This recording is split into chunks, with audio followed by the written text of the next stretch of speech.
Imagine, আপনি মনে করেন ইউ আর ডেড, আপনি মারা গেছেন, তারপর বুঝবেন যে আপনি মারা যাওয়ার পরেও উম্মার কিছুই যায় আসে নাই, এই মহাবিশ্বের কিচ্ছু যায় আসেনি, আপনি এসেছেন চলে গেছেন। যখন ছিলাম পৃথিবীতে তখন আমি আমার উপর অর্পিত দায়িত্ব কতটুকু পালন করেছি এর হিসাব আমাকে দিতে হবে পরকালে কিয়ামতের মাঠে। আল্লাহ পাক আমাদের কথাগুলোর গভীরতা বোঝার তৌফিক দান করুন। আমরা সবাই চাই উম্মার উন্নতি, অগ্রগতি, প্রগতি এবং বিজয়, কিন্তু আমরা এখন যা যা কাজ নিয়ে ব্যস্ত আছি এগুলোতে ব্যস্ত থাকলে এই বিজয় অর্জিত হবে না। আমাদেরকে রাসূলুল্লাহ সাল্লাল্লাহু আলাইহি ওয়াসাল্লাম এবং সাহাবায়ে কেরাম রাদিয়াল্লাহু আনহুর মতো করে দ্বীনের পথে কাজ করতে হবে।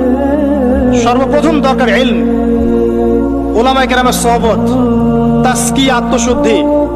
আপনার দরকার উলামায়ে কেরামের মধ্যে ইউনাইটেড একটা প্ল্যাটফর্ম, একটা যোগ্য নেতৃত্ব, সবাইকে নিজের ভাই মনে করার মানসিকতা, নিজের দেশ, জাতি, উম্মাকে একসাথে নিয়ে এগিয়ে যাওয়া, সবার কল্যাণকামী হওয়া।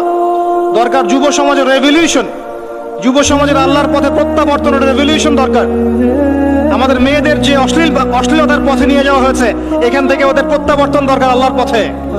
আমাদের পরবর্তী জেনারেশনকে আবু বকর, ওমর, ওসমান, আলী রাদিয়াল্লাহু আনহুর মতো আদর্শ করে তোলা দরকার। অনেক কাজ বাকি আছে, অনেক কাজ বাকি আছে, কাজের বহু বাকি আছে, পথ এখনো যোজন যোজন দূর। আমরা এমন কিছু করে ফেলিনি এখনো যে বাংলার মাটিতে দিন কায়েম হয়ে গেছে, এমন কিছু করিনি আমরা এখন। আর আমরা এভাবে হেলায় খেলায় যদি সবকিছু পার করতে থাকি, এখন যা আছে 10 বছর পর সেটাও থাকবে না। দেখে নিয়েন, দেখে নিয়েন, এখন যা আছে এভাবে যদি চলতে থাকি আমরা, আগামী 10 বছর এটাও থাকবে না। তখন আফসোস করতে হবে আগের 10 বছরই মনে হয় ভালো ছিল। হ্যাঁ, বিগত 10, 20, 30, 40, 50 থেকে যদি এভাবে কাজ করতে পারতাম হয়তো আজকে আমাকে অবস্থা দেখতে হতো না। কথাগুলো অনেকের মনোপুত হবে না আমি জানি, কিন্তু যাদের মনোপুত হবে না তাদের নিয়ে আমার মোটেও মাথা ব্যথা নাই। যেটা আপনাকে সত্য বলে মনে হচ্ছে এবং আল্লাহ আপনার কলবের মধ্যে ইনস্টল করেছেন কোরআন সুন্নাহর মানদণ্ডে এটা সত্য, এই সত্য বলা সৎ সাহস আপনার থাকা উচিত। তার পক্ষে একজন মানুষ থাক আর 1 লাখ মানুষই থাক, যদি এমন কোনো কথা সত্য হয় যেটা কেউ বলেনি আগে, আপনার সাহস করা উচিত সেটা বলার জন্য। আজকে থেকে 6 বছর আগে বলেছিলাম যে পেপার মানি থাকবে না, বলেছিলাম। আগামী 10 বছরের মধ্যে দেখবেন ইনশাআল্লাহ তাআলা, আল্লাহু আ'লাম বছর কত, আগামী সময়গুলোতে দেখবেন পেপার মানি বলে কিচ্ছু থাকবে না। ডিজিট দিবেন, খালি ডিজিট। তার চেয়ে ডেঞ্জারাস বিষয় হচ্ছে এই ক্রিপ্টোকারেন্সির উপরে গভর্নমেন্টের কোনো নিয়ন্ত্রণ থাকবে না। ক্রিপ্টোকারেন্সির উপরে গভর্নমেন্টের কোনো নিয়ন্ত্রণ থাকে না, এটা আরো ডেঞ্জারাস। এতে করে একটা জাতির সম্পদ লুটে নেওয়া সহজ হয়। যারা এই কাজগুলো করছে পরিকল্পিতভাবে করছে, এমনি এমনি করছে না, সুপরিকল্পিত ভাবেই করছে এগুলো। অতএব যেটা বর্তমান, সেই বর্তমান সম্পর্কে যদি আপনি সচেতন না হন, আপনার কাছে মনে হবে যেটা ভবিষ্যৎ বক্তা মনে হয়, অথচ এটা ভবিষ্যৎ ছিল না, এটা বর্তমানই ছিল। আপনি বর্তমান সম্পর্কে গাফেল ছিলেন বলেই বুঝতে পারেন নাই। আর এখনো যেটা বললাম এটা বর্তমান, এটা ভবিষ্যৎ নয়। বর্তমান সম্পর্কে গাফেল থাকলে আপনি বুঝতে পারবেন না। লাহুম কুলুবুন লা ইয়াফকাহুনা বিহা ওয়া লাহুম আযানুন লা ইয়াসমাউনা বিহা ওয়া লাহুম আ'য়ুনুন লা ইউবসিরুনা বিহা উলাইকা কাল আনআম বাল হুম আদাল ওয়া উলাইকা হুমুল গাফিলুন। আজকের বক্তব্যের টপিক এটা ছিল না যে আমি আলোচনা করলাম, আমি অন্য কিছু চিন্তা করেছিলাম, কিন্তু আমি আশা করি এই কথাগুলো আপনাদের কাজে দিবে, এই কথাগুলো মানুষের কাছে ছড়িয়ে যাবে ইনশাআল্লাহ। প্রথম কথা হচ্ছে উম্মার অবস্থা ভালো না, মুসলিম উম্মার অবস্থা এখন ভালো না। এখন সেই সোনালী যুগ চলছে না। এটা আবু বকর, ওমর, ওসমান, আলীর যুগ নয় রাদিয়াল্লাহু আনহুম। এটা উসমানীয় খেলাফত নয়, উমাইয়া, আব্বাসীয়, ফাতেমি খেলাফত নয়। এটা মিশরের মামলুক শাসন নয়, কর্ডোবা ইসলামিক খেলাফত নয়। এটা তো অটোমান এম্পায়ারদের মতো সময়ও নয় যখন অ্যাটলিস্ট একটা শেল ছিল। এতিম অবস্থায় আছি আমরা। সারা ওয়ার্ল্ড ওয়াইড তাকান, দেখবেন মুসলিমদের স্বতন্ত্র কোনো খেলাফা স্টেট নাই, আছে? পুরো মুসলিম উম্মার দিকে তাকান, যেদিকে তাকাবেন সেদিকে মুসলিমরা মার খাচ্ছে দেখবেন। যে কোনো কান্ট্রি বেছে নেন, দেখবেন মার খাচ্ছে। পুরো উম্মার দিকে তাকান, মুসলিমরা আছে সবচেয়ে বড় সুদখোর, মুসলিমরা সুদ খাচ্ছে। মুসলিম উম্মার যুবকরা আজকে নাস্তিক হয়ে যাচ্ছে। জেনারেল লাইনে পড়া ম্যাক্সিমাম যুবক কোরআন তেলাওয়াত করতে পারে না। ম্যাক্সিমাম মেয়ের আজকে বেপরদায় চলছে। ম্যাক্সিমাম আলেমদের মধ্যে আপনি দেখবেন বিভক্তি। উম্মাহ সেই সোনালী যুগে আর নেই এখন।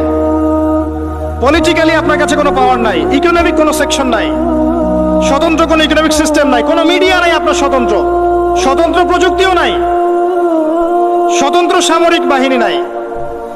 এবং কয়টা মুসলিম কান্ট্রি আপনি পাবেন যাদের পারমাণবিক অস্ত্র আছে? ওভারঅল সারা বিশ্ব জুড়ে আমাদের অবস্থা ভালো না, এটাকে বুঝতে হবে আপনাকে। এরপরে আপনাকে চিন্তা করতে হবে কিভাবে কাজ করা যায় ব্যক্তিগত পর্যায়ে, as a nation, as a উম্মাহ, as a family, as a organization, কিভাবে আগানো যায়।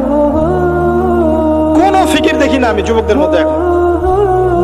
কয়টা যুবককে আপনি দেখবেন যারা ফিকির করছে? জেনারেল লাইনে পড়া কাদের মধ্যে ফিকির আছে? যখন আল্লাহ যাদেরকে দায়িত্ব দিয়েছেন তারা ফিকির করে না, আল্লাহ পাক অন্য কওমকে নিয়ে এসে ওদের জায়গায় বসায় দেন। ইস্তাবদিল কওমান গায়রাকুম সুম্মা লা ইয়াকুনু আমসালাকুম, আল্লাহ সূরা মুহাম্মাদের মধ্যে বলেছেন, ইন তানসুরুল্লাহ ইয়ানসুরুকুম, তোমরা আল্লাহকে সাহায্য করলে আল্লাহ সাহায্য করবেন। আমরা যদি আল্লাহ দিনকে সাহায্য না করি, দিন কি এমনি এমনি প্রতিষ্ঠা হবে নাকি? ইন্নাল্লাহা লা ইউগাইয়িরু মা বিকওমিন হাত্তা ইউগাইয়িরু মা বিআনফুসিহিম, যতক্ষণ আল্লাহ পাক ততক্ষণ কোন জাতির অবস্থা পরিবর্তন করেন না যতক্ষণ ওই জাতি তার অবস্থা পরিবর্তনের চেষ্টা করে না। অবস্থা আপনার কাছে ব্যাখ্যা করলাম, উম্মার অবস্থা কি সারা ওয়ার্ল্ডে। এখন আপনি নিজে ব্যক্তিগতভাবে চিন্তা করেন কি করা যায়। অপশন আছে কয়েকটা আপনার সামনে, যেমন করে চলছেন ফিরছেন এভাবেই চলেন ফিরেন। এক সময় হায়াত শেষ হবে, মারা যাবেন, শেষ। এই দুনিয়ার জীবনে ভোগ বিলাস, টাকা পয়সা, বাড়ি গাড়ি সব পাবেন, কোনো সমস্যা নাই। এক সময় হায়াত শেষ হয়ে যাবে, আপনি ডেড, এবং আপনার নাম ইতিহাস থেকে মুছে যাবে। পৃথিবী থেকে এমন ভাবে চলে যাবেন যেন পৃথিবীতে কখনো আসেনি নাই। অপশন বি, আপনি নিজে যতটুকু বোঝেন আমল করেন, পরিবারটাকে ইসলামিক আদর্শে গড়ে তোলেন, পরিবার ছাড়া আর কিছু করেন না, পরিবার নিয়ে পড়ে থাকেন, কোনো সমস্যা নেই, এটা একটা খেদমত।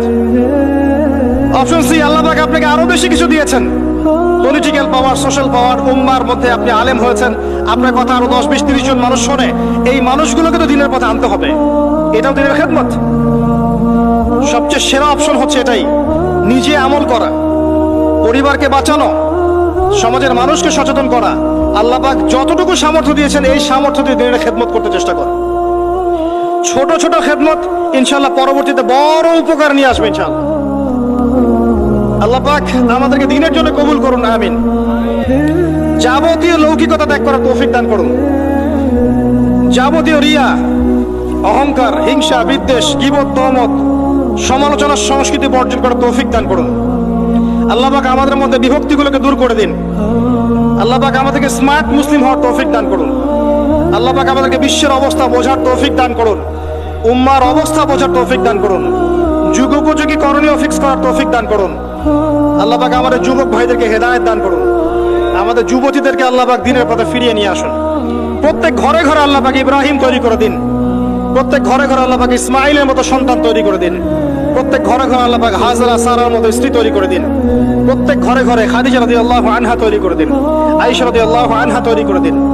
আল্লাহ পাক যুব সমাজকে রাসূলুল্লাহ সাল্লাল্লাহু আলাইহি ওয়াসাল্লামের সাহাবীদের মতো কবুল করুন, এবং আগামী এই 50 বছরে যে লড়াই সামনে আসতে যাচ্ছে, আল্লাহ পাক এই লড়াই উম্মাহকে যেন বিজয়ী করেন, আল্লাহুম্মা আমিন। উম্মার বিজয় সংগঠিত করানোর জন্য যেরকম ঈমান, আমল, ত্যাগ, মুজাহাদা, দাওয়াত, মেহনতের দরকার, আল্লাহ পাক আমাদের প্রত্যেকের কলবের মধ্যে এই চেতনা নাজিল করে দিন, আল্লাহুম্মা আমিন। মনে হয় একটা দেহ, একটা বডি চোরাবালিতে ঢুকে গেছে। চোরাবালি বোঝেন? একটা বডি চোরাবালিতে ঢুকে গেছে। প্রথমে ছিল টাকনু পর্যন্ত, যখন টাকনু পর্যন্ত ছিল তখন সে নড়াচড়া করার চেষ্টা করেছে, আশপাশের মানুষরা ওকে বুঝিয়েছে নড়াচড়া করো না, টাকনু পর্যন্ত আছো, হাঁটু পর্যন্ত চলে যাবা। সে নড়াচড়া করা থামিয়ে দিয়েছে। নড়াচড়া না করা সত্ত্বেও একদিন তার হাঁটু ডুবে গেছে। হাঁটু ডুবে যাওয়ার পর আশপাশের মানুষ আবার বুঝিয়েছে খবরটা নড়াচড়া করো না, যদি আর নড়াচড়া করো তোমার উরু পর্যন্ত ডুবে যাবে। সে বেচারা নড়াচড়া করে নাই, দাঁড়িয়ে আছে। নড়াচড়া না করা সত্ত্বেও একদিন তার থাই পর্যন্ত ডুবে গেছে। এভাবে আস্তে আস্তে কোমর, তারপর আস্তে আস্তে বুক, আস্তে আস্তে গলা। আমার কাছে এখন মনে হয় যে গলাটুকু যে বাকি আছে এইটুকু খুব কষ্ট করে উঠতে চেষ্টা করছে। কিছু মানুষ এই গলা সহ বডিটাকে বের করার চেষ্টা করছে, আর আশপাশের ওই মানুষগুলো এখনো বলে যাচ্ছে নড়াচড়া করো না, নড়াচড়া করো না, নড়াচড়া করলে তোমার এই গলাটুকু ডুবে যাবে। এই গলাটুকু একদিন ডুবে যাবে, এমনিতেই ডুবে যাবে। যদি সে প্রথম অবস্থায় নড়াচড়া করত আর আশপাশের মানুষগুলো সবাই মিলে তাকে হেল্প করত, আজকে এই বডিটা স্বাধীনভাবে ঘুরতে পারতো ইনশাআল্লাহ। আর এই বডিটা হচ্ছে সারা বিশ্বে মুসলিম উম্মাহ, এই বডিটা হচ্ছে সারা বিশ্বে মুসলিম উম্মাহ। জানি না আমার কথা আপনি বুঝতে পারলেন কিনা। বাস্তবতা এমনই, বাস্তবতা এমনই। এখন আপনি চেষ্টা করছেন বের করার নিজেকে, আবারও পুরো দেহটাকে বের করব, পুরো দেহটা আবার স্বাধীনভাবে হাঁটবে ইনশাআল্লাহ। কিন্তু আশপাশের মানুষ বলবে নড়াচড়া করো না, নড়াচড়া করো না, যতটুকু আছে এতটুকু ডুবে যাও। এরা শুরু থেকে এই কথাই বলে এসেছিল, আজ পর্যন্ত এই কথাই বলে যাচ্ছে। বডি আস্তে আস্তে টাকনু, হাঁটু, কোমর, বুক, গলা পর্যন্ত ডুবে গেছে। পুরো বিশ্বের দিকে আপনি তাকিয়ে দেখেন, মুসলিম উম্মার এর চেয়ে বেস্ট এক্সাম্পল আমার কাছে জানা নাই এখন। তবে ইনশাআল্লাহ এই দিন থাকবে না। ইনশাআল্লাহ তাআলা আল্লাহ পাক অচিরেই এমন প্রজন্ম নিয়ে আসবেন যারা পুরো গলা সহ বডিটাকে টেনে বের করবে ইনশাআল্লাহ। এখন আমরা যা করছি এগুলো করতে থাকলে কখনো এই কাজ সম্ভব হবে না। প্রথম যে কাজটা দরকার, প্রিয় ভাইরা, আমার কথায় মন খারাপ করবেন না, প্রথম যে কাজটা দরকার সেটা হচ্ছে তাওহীদ, আল্লাহ পাকের একত্ববাদ। এই তাওহীদের সাথে কোনো কিছুর শরীক করা যাবে না, টোটালি খালেস তাওহীদ লাগবে। এবং নবীর সুন্নাহ সাল্লাল্লাহু আলাইহি ওয়াসাল্লাম, তাওহীদ এবং সুন্নাহর সাথে কোনো আপোষ করা যাবে না।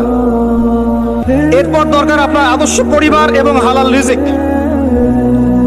এরপর দরকার আপনার উম্মার মধ্যে ঐক্য এবং উলামায়ে কেরামের কাছে গিয়ে দ্বারস্থ হয়ে তাদেরকে রিকোয়েস্ট করা যে আপনারা ঐক্যবদ্ধ হন আল্লাহর ওয়াস্তে। আর কবে ঐক্যবদ্ধ হবেন, কবে ঐক্যবদ্ধ হবেন? আপনাদের দিকে সবাই তাকিয়ে আছে, কেউ আমার দিকে তাকিয়ে নাই।